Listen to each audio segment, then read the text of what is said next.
everyone, this is Lindsay from Perfectly Bookish 5, and this is my October wrap-up.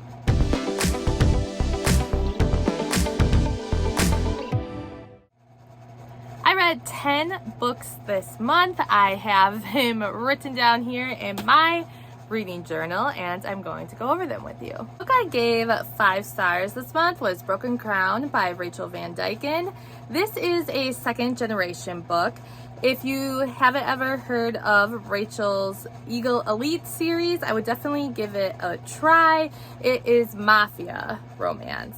And I won't lie, I took a little while to get into it. Book 1 of Eagle Elite wasn't really my jam, but my friends urged me to keep reading, and book 2 was everything I hoped for in book 1, so I'm very glad I continued. But the second generation, their kids are really blowing me out of the water. This is the 5th and last book, I want to say, of the second generation, and I think I'm enjoying these kids more than their parents. And this one follows King and Dell. There's just something about King and how he acts, his demeanor, how he takes care of things that really pulled me in, and I just really loved him. And their female character is good as well, but like I said, there was just something about King that pulled me in, and this was my 5-star read. One of my 4-star reads this month was Sinbin by Tegan Hunter. This is it the third? I think it's the 3rd book in the Carolina Comets series. It is about a hockey team. This cover is really pretty, and I love each spine. I don't know if you can see from there, but they're right here, and on the spine it has different elements of the uniform, which I think is cool. But this one follows Amelia and Smith. He goes by his last name. Amelia is a social media manager on the team, but she also got the job with some help from family, and she's trying to prove herself that she really deserves to be there. He is a lot older than her. They had an encounter a few years ago, and they're trying something again. They're not supposed to be together because someone who is working for the team should not be hooking up with someone on the team. So this was a good read, and I really like the Carolina Comets. I did a lot of listening to audiobooks this month. Reading is still not the best for my eye. Those last 2 books that I showed you I own, but I did listen to the audiobooks of them. I read 2 books. They were arcs, and the first arc that I read that I really enjoyed was a 4-star read for me, was Don't Forget Me Tomorrow by A.L. Jackson. This is the 2nd book in the series. I have not read the first, but it didn't affect my reading in this book. And in this book we have 2 characters. One of them, they were friends back in the day. Well, not really friends, but the male character, I'm blanking on the names right now, but the character was friends with the brother of our main female character. They were a year or so apart, and she ends up owning a restaurant. He has a little rougher life. His mom died, and then things went a little crazy, and he got into some bad things. Our female character has a son, and no one knows who the dad is. She doesn't like to talk about it. One night something happens and someone tries to break into her home, so she goes with our male character, and he lets them stay for a while. She has always had a thing for him and confessed that to him. He kind of turned her down, but he had his reasoning for it. But now that they are living in such close proximity, things start to happen, and it's a really good book, and there's some deep stuff going on with the characters, and there was a twist in the book that I didn't see coming. So I always like when an author can surprise me, and I'm gonna have to go back and read the first book of the series. I don't know how many books there are. I'm gonna have to check it out, but yeah, I really enjoyed it, and I want to dive into more of them. The other arc I was fortunate enough to read was My Boyfriend is a Vampire by, now it's Eva Knight. I hope I say that right, because also in my notebook I didn't write it down as that, because in reality it's Helena Hunting. She has decided to write her fantasy, this different genre, under a different name. So please double check that. My Boyfriend is a Vampire by Eva Knight. But Helena hunting. And it was a good read for her first dive into this genre. Definitely not like something she has written before, but it was fun. It takes place on a college campus, and all of a sudden this place that is on like sorority fraternity row that has been vacant, it's been looking a mess, all of a sudden becomes occupied by this family of 3 brothers, and they clean up the place. They're mysterious, and our characters just gravitate towards each other since the first day that they meet. And there's a lot of interesting stuff that happens and a lot of fun things that happen as well, because I mean, someone's a vampire. If you like Helena's other books and you want to give a different genre of hers a try, go have some fun with some vampires.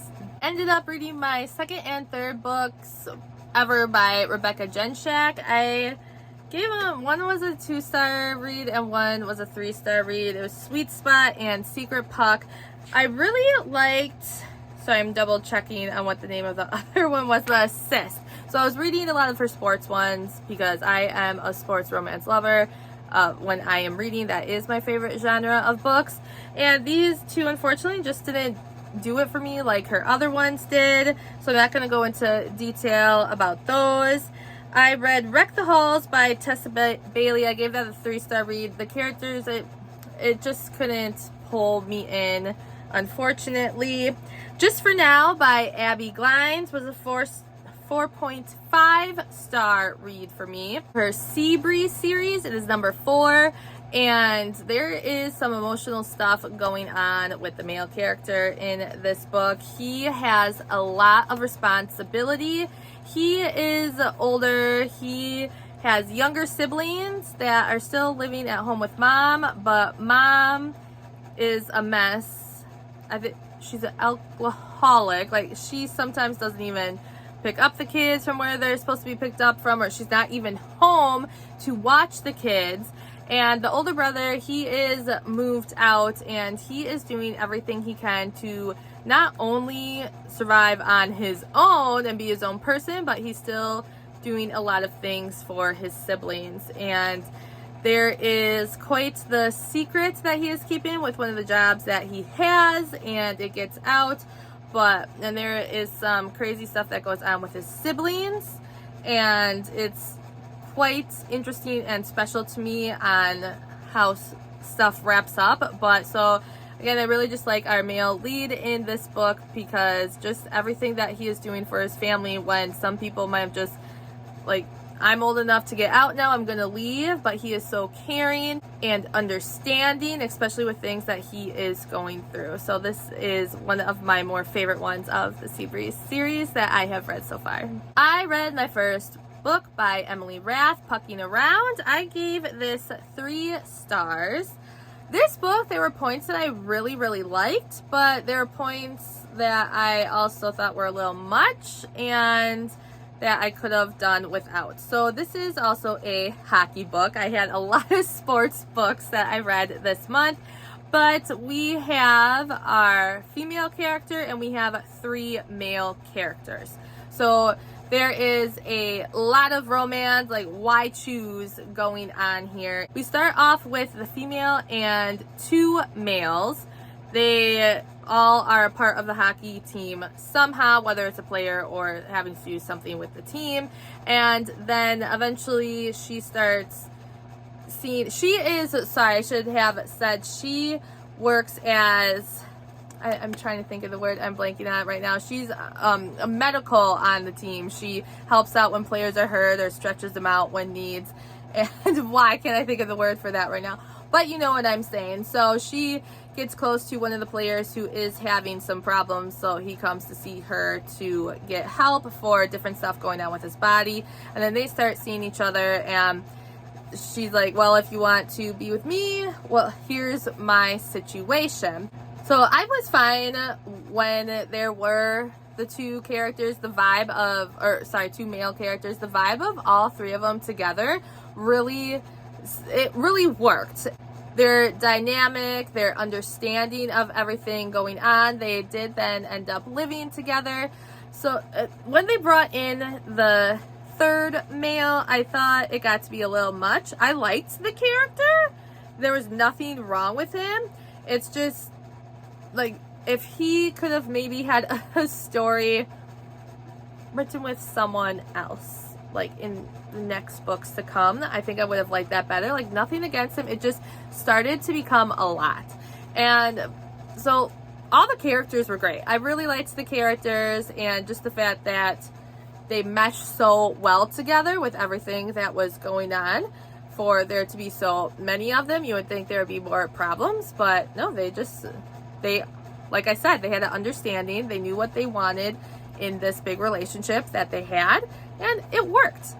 And then there's just one scene in particular where something happens, and I just think it's a little out there, because when you think of actual professional hockey and it happening, it wouldn't have happened. Like, I think there was overreactions of some stuff that was happening in the book, so it just, like, I know books are fiction, but when you're writing about certain stuff like sports, I do compare it to actual sports. Like, this wouldn't happen in the real arena, the real sports atmosphere.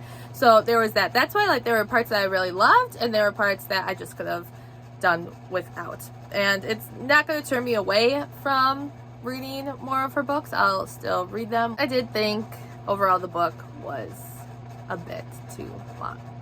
Then there was one book that I DNF'd, and I'm really, really sad about it. I might go back and give it another try. It was Family Lore by Elizabeth Acevedo, and I have loved everything that I've read by her.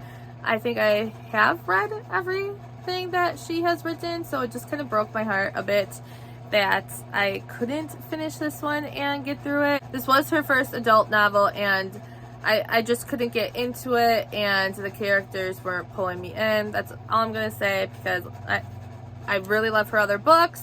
I like her writing, and you know, it's okay if you have favorite authors and every book they write isn't for you. So there you have it, a quick little wrap up. I'm happy with what I read, and I'm looking forward to see what I end up reading in November. Bye!